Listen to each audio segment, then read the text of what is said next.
మరీ బాధ అనిపిస్తున్నది ఏంటంటే అంబేద్కర్ 125వ జయంతి సందర్భంగా అంబేద్కర్ విగ్రహం పెట్టినారు. 125 అడుగుల విగ్రహాన్ని పెట్టినారు. నిజంగా అది మన హైదరాబాద్కి ఒక తలమానికంగా ఉన్నటువంటి విగ్రహంగా చెప్పాలి. అంటే అంబేద్కర్ ఆయన వ్యక్తిత్వం ఎంత గొప్పదో, ఎంత సమున్నతమైనటువంటి వ్యక్తో, భారతీయుల్లో ఆయన పట్ల ఎంత ఆరాధన ఉందో, ముఖ్యంగా ఆయన తెచ్చినటువంటి చైతన్యం వాళ్ళ అట్టడుగు వర్గాలలో ఎంత విస్తృతం అవుతుందో, ఎట్లా పరివ్యాప్తం అవుతుందో, అది ఎంత డెమోక్రటైజ్ చేస్తుందో మనందరం చూస్తున్నాం కనుక ఒక డెమోక్రసీకి ప్రతీకగా, ఒక సామాజిక న్యాయానికి ప్రతీకగా అంబేద్కర్ గారిని అంత పెద్ద ఎత్తున పెట్టారు.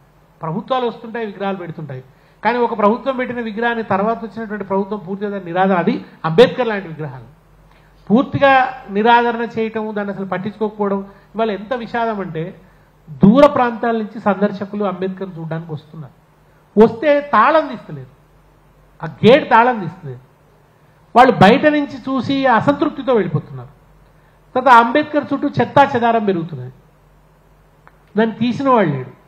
కేసీఆర్ మీద కోపం అంబేద్కర్ మీద నిరాదరణగా మారితే ఎట్లా, అంబేద్కర్ విగ్రహం మీద నిరాదరణగా మారితే ఎట్లా? అంటే రాజకీయ సంకుచితత్వాలు, రాజకీయ దురుద్దేశాలు అవి మొత్తంగా ఒక భారతదేశానికి సంబంధించిన ఒక అత్యున్నతమైన ఒక ఐకాన్ మీద, ఒక పర్సనాలిటీ మీద, ఒక జాతీయ మూర్తి మీద ఇటువంటి వైఖరిని ప్రభుత్వం ప్రదర్శించడం, దీని గురించి ప్రశ్నే లేకపోవడం, అదేదో కేసీఆర్ సంబంధించిన విషయం, టీఆర్ఎస్ సంబంధించిన విషయం అన్నట్టు మిగతా వాళ్ళు కూడా అనుకోవడం కూడా అది చాలా సరైనటువంటిది కాదు. ఆ అంబేద్కర్ విగ్రహానికి సంబంధించిన తాళం తీయాలి, సందర్శకులను అనుమతించాలి.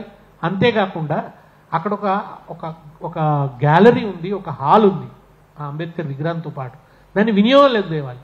అక్కడ అంబేద్కర్కి సంబంధించినటువంటి ఆయన స్మృతులు, ఆయనకు సంబంధించిన ఆయన పుస్తకాలు, ఆయన జీవిత చరిత్రకు సంబంధించిన ఫోటోలు, వీటన్నిటిని కూడా పెట్టి అది ఎవరు టూరిస్టులు ఇక్కడికి వచ్చినా కానీ చూసేటువంటి ఒక ప్రాంతంగా దాన్ని మార్చాల్సింది పోయి దాన్ని పూర్తిగా నిరాదరణకు గురి చేసి మూలపడేసి నిరుపయోగంగా మార్చినారు.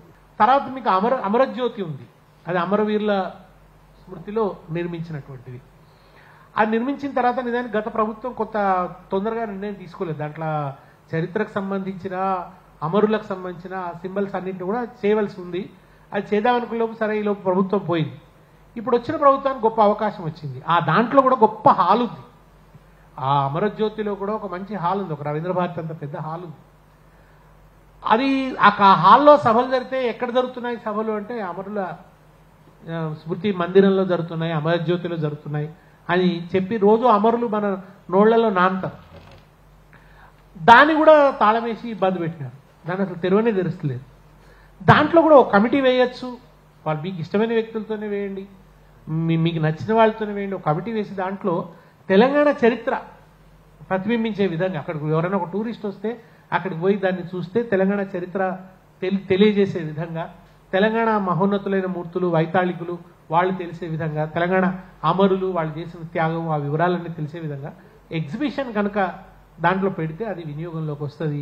అది కూడా కేసీఆర్ నిర్మించిండు అని చెప్పి దాన్ని కూడా పక్కన, అంటే కాళేశ్వరం దగ్గర నుంచి అమరజ్యోతి దాకా ఒకటే పాలసీ. అది ఆయన నిర్మించాలన్నా పడవ పెట్టాలి, అది పడవ పెట్టాలి, పడవ పెట్టి పనికిరాదని ముద్ర వేయాలి, దాని చుట్టూ ఏదో ఒక ప్రచారాలను అల్లాలి. ఇది చాలా విషాదం. అది కనుక దాన్ని కూడా వెంటనే వినియోగంలోకి తేవాలని చెప్పి నేను డిమాండ్ చేస్తున్నాను.